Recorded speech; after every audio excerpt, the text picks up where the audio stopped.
नमस्ते बच्चों। आज हम लोग कर्म कारक पढ़ेंगे। कर्म कारक अर्थात द्वितीया विभक्ति। वाक्यों में द्वितीया विभक्ति का प्रयोग किस प्रकार होता है, इनके विषय में पढ़ेंगे। कर्म कारक का पहला सूत्र है कर्तुरीप्सिततमं कर्म, अर्थात कर्ता अपनी क्रिया के द्वारा जिस पदार्थ को सर्वाधिक चाहता है वह कर्म कारक होता है। कर्मणि द्वितीया, कर्म कारक में द्वितीया विभक्ति होती है। इन सूत्रों के द्वारा नियम का बोध होता है। उदाहरणों से स्पष्ट करते हैं। राम गांव जाता है, यह हिंदी का वाक्य है। राम गांव जाता है। इस वाक्य में 3 पद हैं। वे 3 पद कौन कौन से हैं, इनको पहचानते हैं। पहला पद हुआ राम, दूसरा हुआ गांव, जाता है तीसरा पद हुआ। तो राम पहला पद है, तो राम को कौन सा पद कहेंगे? राम हुआ कर्तृपद। कर्तृपद अर्थात कर्ता कारक। गांव हुआ कर्म पद अर्थात कर्म कारक। जाता है हुआ क्रियापद। तो कर्तरी प्रथमा नियम बतलाता है कि कर्ता कारक में प्रथमा विभक्ति का प्रयोग होता है। कर्मणि द्वितीया, कर्म कारक में द्वितीया विभक्ति का प्रयोग होता है। क्रियापद कर्त्रानुसारम क्रियापदम भवति, अर्थात कर्ता के अनुसार क्रियापद का प्रयोग होता है। यदि वाक्य में कर्ता एक है तो एक वचन का प्रयोग होगा। यदि कर्ता 2 है तो द्विवचन का प्रयोग होगा। यदि कर्ता 2 से अधिक है तो बहुवचन का प्रयोग करेंगे। जैसे राम, तो राम कर्तृपद है तो कर्तरी प्रथमा, कर्ता में प्रथमा विभक्ति होगी। तो राम शब्द का रूप प्रथमा विभक्ति एक वचन में रामः बनता है। तो जो रूप बनेंगे उसी को लिखेंगे। तो मैंने लिखा रामः। अब गांव हुआ कर्मपद, तो कर्म कारक में द्वितीया विभक्ति होती है। तो द्वितीया विभक्ति में जो रूप बनेगा उसी को लिखेंगे। गांव को संस्कृत में ग्रामः बोलते हैं, तो रूप बनेगा ग्रामम। जाता है का संस्कृत होता है गच्छति। कर्ता हमारा एक वचन है, अतः गम धातु का रूप प्रथम पुरुष एक वचन में गच्छति बनता है। अतः वाक्य होगा रामः ग्रामं गच्छति। क्या होगा? रामः ग्रामं गच्छति। और आगे हम लोग स्पष्ट करते हैं, वह घर में किताब पढ़ता है। वह इस वाक्य में वह हुआ कर्तृपद, घर में यह हुआ अधिकरण कारक, किताब हुआ कर्मपद, पढ़ता है हुआ क्रियापद। तो नियम हम लोगों ने जाना, कर्ता में कौन सी विभक्ति होती है? प्रथमा विभक्ति। अतः प्रथमा विभक्ति में तत्शब्द का रूप सह बनता है और वह का संस्कृत सह होता है। तो लिखेंगे सह। घर में यह अधिकरण कारक है। घर को संस्कृत में गृहम बोलते हैं। गृहम, तो गृह शब्द का रूप सप्तमी विभक्ति एक वचन में गृहे बनता है। तो जो रूप बनेगा उसी को लिखेंगे, तो लिखेंगे गृहे। किताब हुआ कर्म पद, तो कर्म कारक में द्वितीया विभक्ति होती है, तो किताब को संस्कृत में पुस्तक बोलते हैं। और पुस्तक शब्द का रूप द्वितीया विभक्ति एक वचन में पुस्तकम बनता है, तो लिखेंगे पुस्तकम।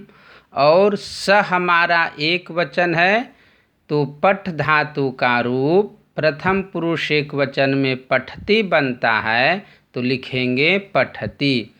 अब वाक्य इस प्रकार होगा, सह गृहे पुस्तकम पठति। क्या होगा वाक्य? सह गृहे पुस्तकम पठति। तुम स्कूल में पाठ पढ़ते हो। इन वाक्यों के द्वारा हम कर्म पद को पहचानना और छांटना सीख रहे हैं। जैसे तुम स्कूल में पाठ पढ़ते हो, इस वाक्य में तुम हुआ कर्तृपद, स्कूल में हुआ अधिकरण कारक और पाठ हुआ कर्मपद, पढ़ते हो हुआ क्रियापद। तो नियम स्पष्ट है कि कर्ता में प्रथमा विभक्ति होगी और तुम को संस्कृत में त्वम बोलते हैं। युष्मद् शब्द का रूप प्रथमा विभक्ति एक वचन में त्वम बनता है, तो प्रथमा विभक्ति एक वचन में त्वम बना, तो लिखेंगे त्वम। स्कूल में यह अधिकरण कारक पद है। अधिकरण अर्थात सप्तमी विभक्ति, तो अधिकरण में सप्तमी विभक्ति होगी। स्कूल को संस्कृत में विद्यालयः बोलते हैं। विद्यालय शब्द का रूप सप्तमी एक वचन में विद्यालये बनता है, लिखेंगे विद्यालये। पाठ हुआ कर्मपद, तो कर्म में द्वितीया विभक्ति, तो होगा पाठम। पढ़ते हो का संस्कृत होगा पठसि। क्यों कि त्वम मध्यम पुरुष एक वचन का करता है, अतः पठ धातु का रूप मध्यम पुरुष एक वचन में जो बनेगा उसी को लिखेंगे। तो संस्कृत वाक्य होगा, त्वम विद्यालये पाठम पठसि। क्या होगा? त्वम विद्यालये पाठम पठसि। आगे चलते हैं। मैं रामायण पढ़ता हूँ। इस वाक्य में मैं हुआ कर्तृपद, रामायण यह हुआ कर्मपद, पढ़ता हूँ यह हुआ क्रियापद। तो कर्ता में प्रथमा विभक्ति, नियम स्पष्ट हो चुका है, अतः संस्कृत वाक्य होगा अहम रामायणम पठामि। क्या होगा?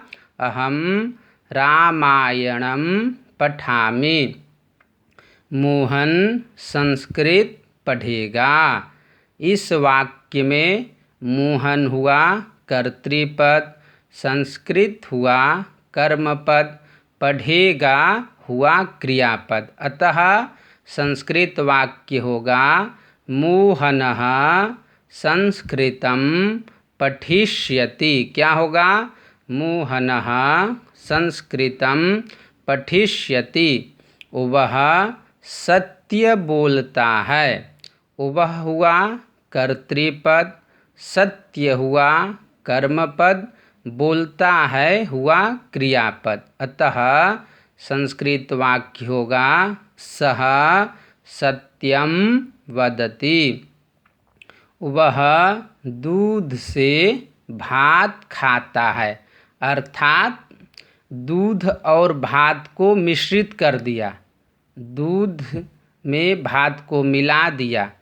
तो अब इसमें भी हम छाटेंगे। उबा हुआ कर्तृपद, दूध से, यह हुआ करण कारक, भात हुआ कर्मपद, खाता है हुआ क्रियापद।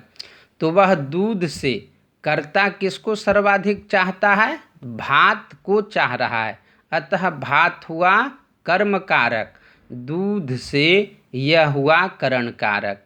तो करण कारक में तृतीया विभक्ति होती है, तो वाक्य होगा सह पयसा ओदनम खादति। दूध को संस्कृत में पयस भी बोलते हैं, जिसका रूप बनता है पयसा। तो सह पयसा ओदनम खादति। छात्र स्कूल में प्रार्थना करते हैं।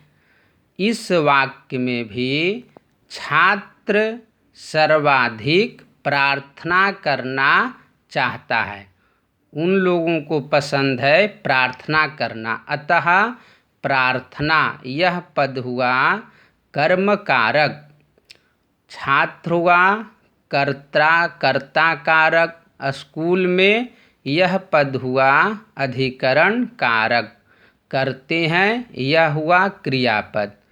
संस्कृत वाक्य होगा छात्राः विद्यालये प्रार्थनां कुर्वन्ति। क्या होगा? छात्राः विद्यालये प्रार्थनां कुर्वन्ति। बच्चों, हम लोगों ने कर्म कारक के विषय में पढ़ा और जाना, अतः